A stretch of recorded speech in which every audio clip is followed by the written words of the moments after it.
A French family sits down at a roadside diner outside Columbus. They've just driven in from the airport. The waitress sets down 3 dishes in front of them. Pancakes stacked taller than a small plate. A burger that could quietly feed 2 adults back in Lyon.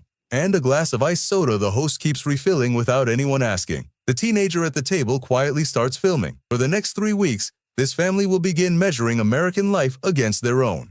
And, almost every day, something the man across from them considers ordinary will stop them mid-sip.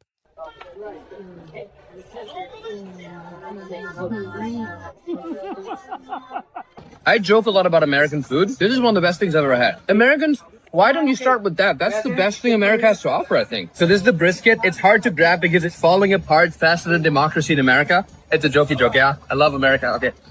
This isn't a story about who is right. It's about why the same small moment, a plate, a tip, a sick day, a drive to the grocery store can feel perfectly neutral to one person and astonishingly strange to another. Over the next 12 minutes, we're going to walk through 4 corners of American daily life that reliably produce that double take. How the food is served, how the bill works, how the city is shaped, and what happens when life goes wrong. Not to crown either continent, but to understand how 2 very different ideas of normal quietly got built. The first thing that surprises almost every European isn't the food, it's how much of it appears on the table. Lisa Young and Marion Nestle, the nutrition researchers, spent years documenting this in a 2002 study that has since been cited thousands of times in medical literature. They found that across nearly every category, they measured cookies, bagels, cooked pasta, muffins, steaks. American serving sizes had massively outgrown the USDA's own standards. Cookies were 700% larger. Bagels had more than doubled. The plates were not exaggerating. The portions really had changed. So why here, and not in Paris? Most of the explanation sits in a strange period in American history. After the Second World War, the United States industrialized its food chain almost overnight. Frozen dinners, supermarket shelves, soft drink fountains, all of it became cheaper, faster, and bigger at exactly the same time minimum wage stopped rising as fast. By the late 50s, more food for the same money had quietly become a kind of patriotic promise. The plate got bigger because the system got better at making food cheap. Europe didn't take the same bet. Mediterranean countries in particular treat large plates as almost a small violence against food. A properly served dish is supposed to be the size of a hand, not the size of a forearm. Tipping back from that habit into an American diner often produces a kind of startled wonder. Hofstede's cross-cultural research, the most cited framework in this field, helps explain why the signal travels so differently. In highly individualistic cultures, bigger portions communicate value and status. You're not being wasteful, you're being generous to yourself. In more collectivist-leaning cultures, a generous plate raises a question. Who was this portion designed to impress? This is why I like America, man. This is why I love America. This is why I love America. Why is this slice so big? Okay, well, we clearly didn't know the size of a pizza. There's a quieter note worth adding, though. The American plate isn't a sign of greed so much as a side effect of an economy that figured out, decades earlier than anyone else, how to make food cheap. A European diner's smaller plate isn't moral, it's just rarer. During the most recent World Cup, when fans flooded into the United States from across Europe, the British press ran a small recurring news item. Americans tip too much, and the math doesn't make sense. The BBC interviewed one traveler who said plainly, quote, that Europeans don't tip the way Americans do, and that the culture of being asked to choose a percentage for every coffee felt strange. The reason the math feels strange is because you're being asked to do something European servers are paid not to need, to participate in setting their wage. Tipping in America has a twinned history. It arrived here in the late 1800s as a European aristocratic custom carried over by wealthy American travelers.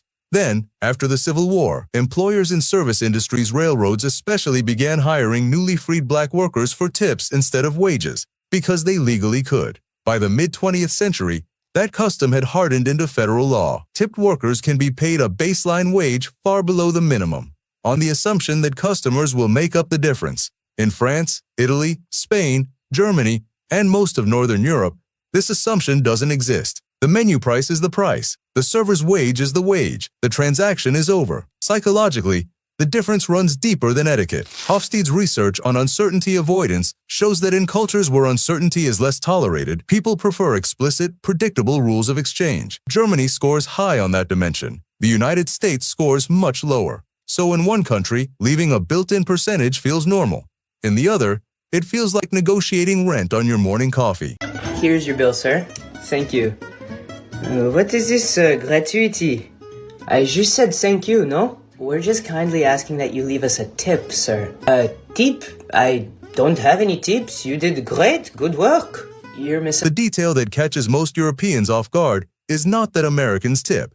It's that the dollar amount genuinely affects the server's rent. That's not a cultural quirk, that's a labor model. The family from our opening scene didn't expect to need a car for the 3 weeks they were staying with relatives in suburban Ohio. Their host explained that the nearest grocery store was a 6-minute drive. School was a 12-minute drive. The nearest cafe was a 4-minute drive. Walking 15 minutes for a loaf of bread was somehow not really a thing. This isn't a peculiarity of Ohio, it's an American default. Bloomberg reported years ago that Americans drove about 70% of their trips, while Europeans made roughly 70% of their short trips under 3 miles on foot, by bicycle, or by train.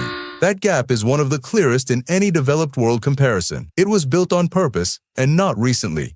After the Second World War, 3 things converged. The GI Bill redirected military-age Americans into a new middle class of single-family home loans. Federal highway spending pulled cities outward the way European cities pulled inward. And the car became cheap enough that driving 8 miles to work was no longer a logistical problem. By 1970, the average American city had already been rebuilt around the assumption that almost every resident drove. European cities mostly never went through that reorganization. Most were laid out before cars existed, and their centers were too old, too dense, and too expensive to retrofit the American way. So the family from across the ocean walks into a continent where the default setting is drive, and a continent where the default setting is walk or ride. The psychology underneath is not about laziness. Americans in car-dependent cities aren't refusing to walk. They often can't. The system around them was built for wheels. So what looks like a personal preference is, more often, a designed outcome. The fourth shock is the one that takes the longest to surface. Most Europeans arrive in America assuming that the kind of protection they're used to at home, guaranteed vacation, universal health coverage, a job that's hard to lose exists here too, in some form. It doesn't, and the difference is invisible until something goes wrong. Every worker in the European Union is entitled by law to at least 4 weeks of paid vacation, regardless of seniority. By contrast, the United States has no federal minimum for paid time off, and one survey of 1,228 workers found that nearly 30% of Europeans took more than 25 vacation days a year, compared to around 6% of Americans. The medical bill gap runs even deeper. Reporting from the Los Angeles Times found that in Ireland, Britain, Sweden, France, Germany, and Japan, fewer than 1 in 35 households had medical bills large enough to threaten their financial stability. In the United States, that ratio is several times higher. The American system didn't arrive by accident. During the Second World War, the federal government imposed wage controls to keep inflation down. To get around the cap, employers started offering health insurance as a benefit. That single decision locked employer-based coverage into the architecture of American work for the rest of the century. Europe, rebuilding from rubble, took the opposite bet: universal systems tied to citizenship, not to jobs. The result, today, is that the average American household carries more debt relative to national income than the average German or Italian household. The IMF's most recent data puts U.S. household debt at roughly 69% of GDP, Germany near 50%, Italy near 36%, France around 60%. The American number is not because Americans are irresponsible. It's because the price of a single bad month, a sick child, a missed shift, a hospital visit, falls on the household that has to absorb it.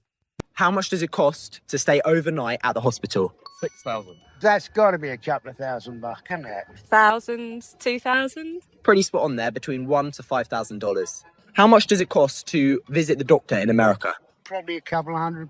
$200, you're about right there. How does it make you feel when you hear these crazy sums? Not everyone has insurance, that's the thing, isn't it? Like, if people can't afford insurance. This produces a particular kind of European shock, not the playful surprise of a big plate, but a slower, quieter one. The realization that the floor beneath American life is thinner than they assumed. Of course, the word Europe hides its own vast differences. A waiter in Stockholm and a waiter in Athens aren't living the same economic life. A French city planner and a British rail engineer don't share the same urban theory. And America itself is hardly a single country at street level. New Yorkers live almost like Europeans. Rural Mississippi doesn't. The comparisons in this documentary hold in general. They break in specific places. The point isn't to flatten either continent, it's to notice that both continents are full of internal arguments about how to live.